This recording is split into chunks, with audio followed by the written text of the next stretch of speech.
Coucou à tout le monde. Voilà le programme du jour. Voilà, je vais le présenter en attendant que vous arriviez tranquillement. Voilà, le programme du jour, le jugement, le chiffre 20, la lettre hébraïque, Resh, le sens de la vie. Voilà. Alors, voilà, je sens que ça y est, vous allez commencer à arriver. Et bien voilà la petite bulle positive, la petite bulle d'énergie de la journée. Je suis enfouie dans mes écharpes parce que finalement il ne fait pas si chaud que ça. Et puis aujourd'hui, en tout cas en Bretagne, il fait un temps de merde. Il pleut. Alors soyons sérieux maintenant. Que nous dit la carte 20? Vous savez bien qu'on est sur la fin du parcours. Puisqu'il se termine à 21 et on parlera du 22 évidemment après le 21, bien entendu, mais on est quand même sur la fin. Donc là, vous voyez, après vous avoir parlé du 19 hier, du soleil, hein, de cette humilité qu'on doit avoir, de passer dans finalement dans ce petit espace pour vraiment faire rayonner notre tube de lumière, c'est un petit peu ça. Eh bien là, le clou est enfoncé encore une fois avec le jugement. Pourquoi? Vous voyez, c'est vraiment le jugement. Le jugement, c'est comme le jugement dernier, quoi. On n'a plus le choix. Ou au contraire, justement, on a peut-être le choix. Le choix de choisir quoi? Alors, c'est là où, à mon avis, même au jour d'aujourd'hui, dans tout ce qui se passe, il va y avoir... ça va vraiment se scinder en deux. Est-ce qu'on décide encore une fois de s'abandonner totalement et de choisir le choix du cœur, parce que en fait la symbolique de la lettre Resh, c'est le mot tête. Alors, est-ce que on va continuer d'avancer en faisant nos choix avec notre tête, en voulant contrôler absolument tout ce qui se passe, en voulant contrôler comment les choses doivent se passer, en contrôlant qu'est-ce que nous allons recevoir, ou est-ce que, au contraire, eh bien, on va se dire que finalement, on va enfin comprendre que tout est là, que tout est disponible et que nous n'avons pas à choisir le comment, mais que nous avons, c'est ce que je vous dis, le question du sens de la vie. Pourquoi? Voilà, j'ai envie de vous dire pourquoi vous faites ça, pourquoi vous ne le faites pas, pourquoi vous avez envie d'avancer dans la vie aujourd'hui, pourquoi? Voilà, c'est vraiment, c'est une question essentielle. Si vous ne savez pas pourquoi vous faites quelque chose, eh ben ne faites rien et attendez peut-être de ressentir et de vraiment vous poser cette question-là et de prendre le temps d'y répondre. C'est vraiment tout le sens de tout. Parce que quand on définit le pourquoi, eh bien, ça prend un sens et, eh bien, inévitablement, le comment, le quoi vont se placer au fur et à mesure du chemin. C'est une évidence. Et malheureusement, souvent, on n'est pas, vous savez, c'est comme être et avoir. Quand je fais le réalignement de l'Atlas, je l'explique, j'ai dit on est désaligné du côté être et du coup évidemment on a du mal à être dans l'être, on n'est que dans l'avoir, il faut que j'aie, il faut que je fasse pour exister. Non et encore non. C'est-à-dire que voilà, l'être et l'avoir et voilà, et à un moment donné, pourquoi, comment, non, pourquoi je veux faire les choses. C'est vraiment la question du jugement. Et c'est tout, quoi. C'est-à-dire que si vous vous posez jamais cette question et qu'en fait, vous savez, c'est l'histoire de la direction et de l'objectif. Si en fait vous ne faites que vous poser des objectifs, en fait vous êtes absolument dans le quoi, dans le comment, etc. Mais finalement vous perdez le sens de pourquoi vous faites ça. Donc évidemment il y a un moment donné, mais qu'est-ce que je fous, quoi? Qu'est-ce que je suis en train de faire? Où vais-je? Mais là c'est parce que la tête veut contrôler, etc. Les étapes, les objectifs, et tatata. Voilà, encore une fois pour probablement se rassurer, vous savez bien, encore une fois, toujours, c'est toujours la même chose en fait. Nos besoins de sécurité, nos besoins de contrôle, voilà, on cadre, on sait où on va. Mais on sait bien que si on fait ça, on s'empêche de s'ouvrir, on s'empêche de recevoir. Vous voyez, là, je viens encore de terminer une petite expertise à distance de quelqu'un. Et c'est énorme, quoi. C'est-à-dire tout son axe de connexion, en fait.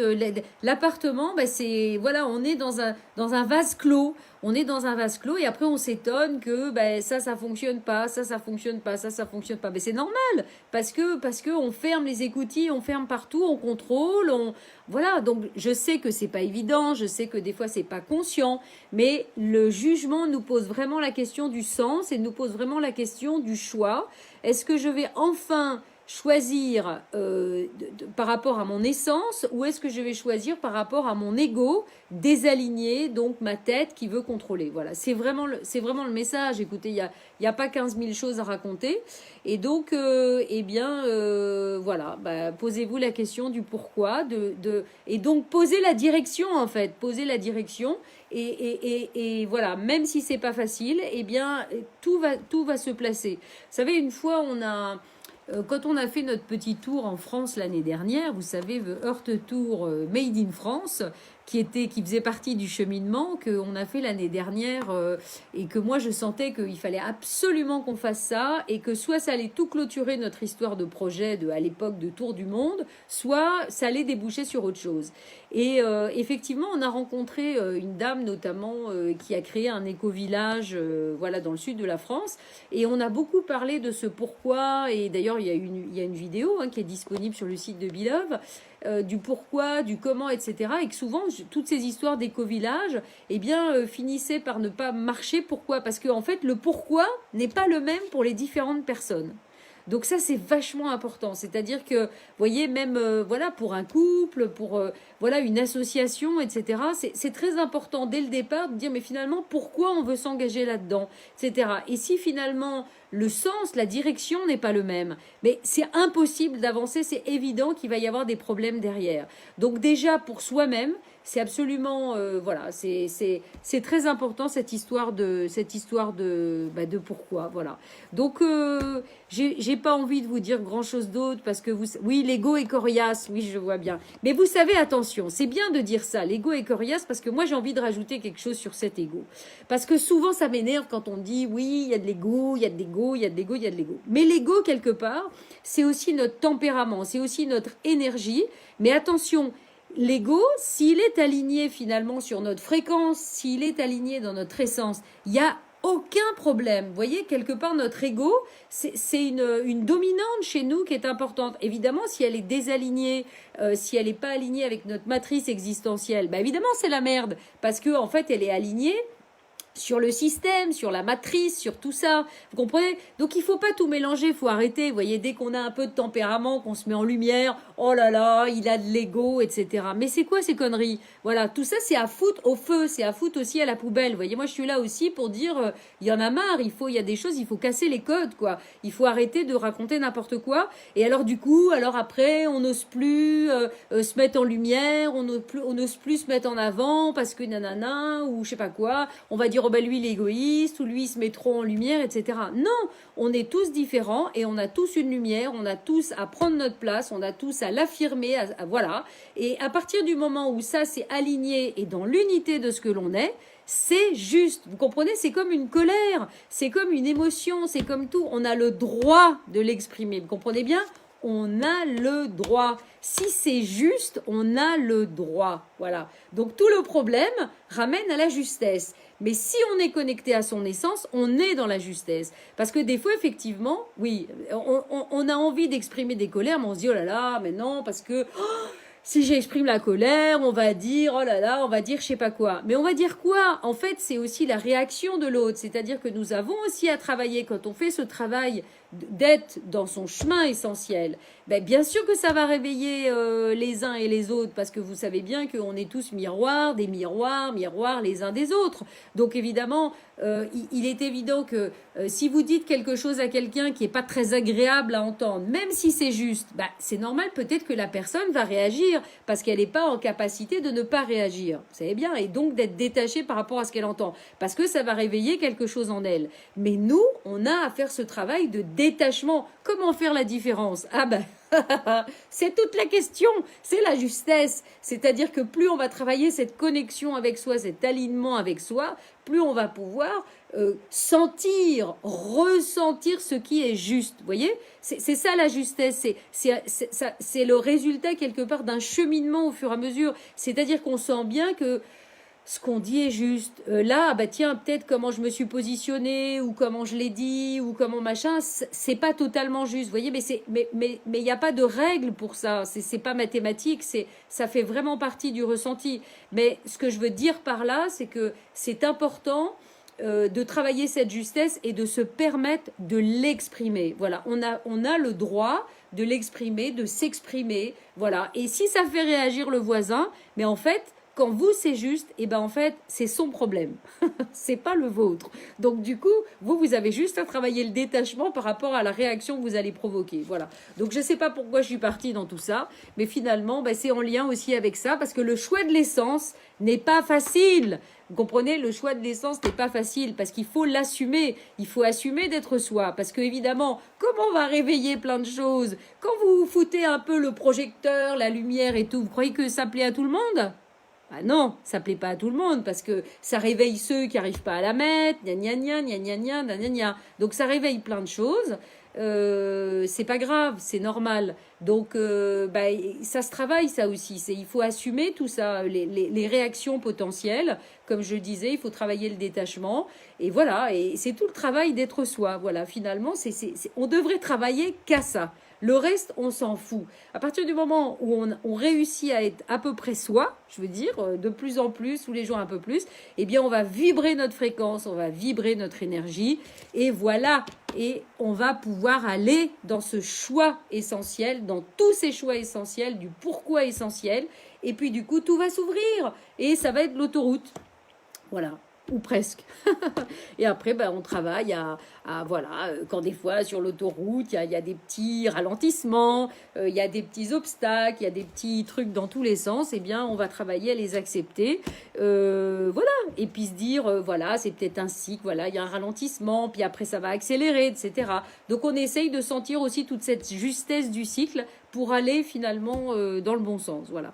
Écoutez, de toute façon, je vais vous dire, il y a un truc qui est certain aujourd'hui, c'est que ce choix-là, c'est le choix du moment pour l'humanité. Donc il y en a qui vont pas le faire, qui vont se mettre dans leur cabane, mais là, bonne chance. Et puis il y en a d'autres qui vont faire un choix. Voilà, conscient peut-être ou inconscient. Ben non, j'ai pas envie de l'essence, j'ai envie de l'ego, j'ai toujours envie de, soi-disant, je cherche la facilité, la lumière.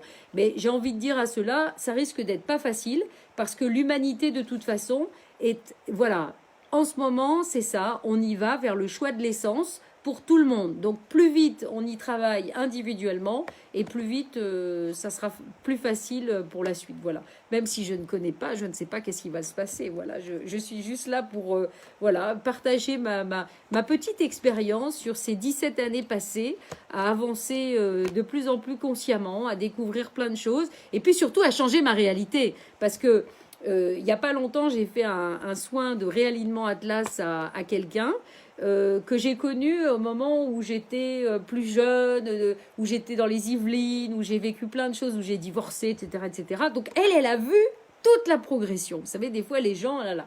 Et donc, elle m'a fait rire parce que je lui dis, est-ce que tu as lu la page sur le réalignement Atlas? Ah non. Elle me dit, j'ai pas lu, je m'en fous, mais je te fais une confiance aveugle. Pourquoi? Parce qu'en fait, elle a vu, elle m'a connue, elle a vu l'évolution de l'énergie, elle a vu toute la transformation de mon énergie, de ce que je suis, elle a vu la transformation de ma réalité par rapport à des choses que j'ai vécues à un moment donné extrêmement difficiles, extrêmement compliquées, avec aucune sécurité, rien, l'avenir, on pourrait se dire, voilà, demain, j'en sais rien, peut-être à la rue, sans un sou, sans rien. Mais voilà, et puis finalement, voilà, plein de choses qui se sont passées, un suivi du cœur, un suivi du choix essentiel, voilà, qui aujourd'hui m'amène en Bretagne à créer le jardin zen du Kistilic, accompagner tout ça, et voilà, et tout est super, et même si des fois c'est pas facile, parce qu'il faut se bouger le derrière, il faut mettre de la dynamique, eh bien voilà, c'est tout ça que je veux essayer de vous partager, voilà. C'est tout. Ça part de vous. Tout part de vous toujours. Donc, n'attendez rien de personne. N'attendez rien de rien du tout. C'est vous, c'est vous. Et à partir du moment où vous vous y mettez, vous vous reconnectez, eh bien, c'est là où vous allez créer l'autoroute. Voilà. C'est le vin. C'est le vin. Donc, en avant, hein, le vin. Et voilà. Et donc, je vous souhaite de nouveau une belle fin de journée. Je ne sais pas où vous êtes, quel temps vous avez. Et je vous dis à demain pour de nouvelles aventures avec le 21. Voilà, j'espère que toute cette énergie partagée vous fait du bien et voilà, vous remet les points sur les i en fait. Voilà, même si elle ne vous apprend rien de nouveau. Vous voyez, c'est ça des fois. Vous savez, la connaissance. Voilà, je dis toujours, je m'arrête et puis je repars sur autre chose. Vous savez, la connaissance. La connaissance ne sert à rien si quelque part on ne l'applique pas. Ok? Ça ne sert à rien. Connaître plein de choses, lire plein de bouquins, vous voyez, être incollable, soi-disant, sur plein de choses, à quoi ça sert si on ne le pratique pas dans sa vie au quotidien? Voilà. Ça ne sert à rien. Ce qui sert, c'est de connaître les choses, de faire le lien, ok, et de le pratiquer. Et là, vous allez intégrer l'énergie, vous allez transformer votre énergie et vous allez créer une réalité différente. Voilà. Et rendez-vous demain, le 21. Ah bah non, faut que je mette dans le bon sens quand même. Le 21 pour le monde, voilà.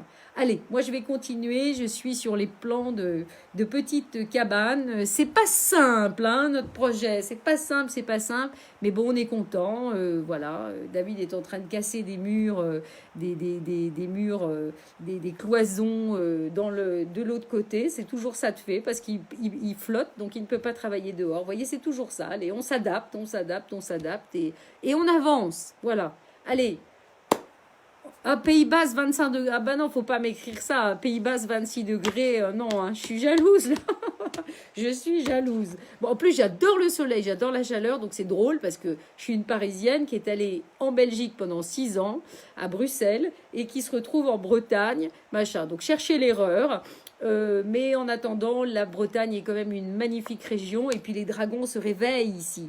Et moi, je suis évidemment très dragon, au cas où vous ne savez pas. Donc évidemment, je suis dans mon élément. Voilà, allez, j'arrête un peu mes conneries, même si encore une fois, c'est... Oui, il faut se secouer le coco. Absolument, c'est une bonne expression. Il faut toujours se secouer le coco. Rien ne se fait tout seul. Comme on dit, aide-toi et le ciel t'aidera. Voilà, il vient t'aider quand tu mets quand tu prends le manche, hein. Sinon ils attendent, ils regardent, hein. Voilà, allez, salut et à demain.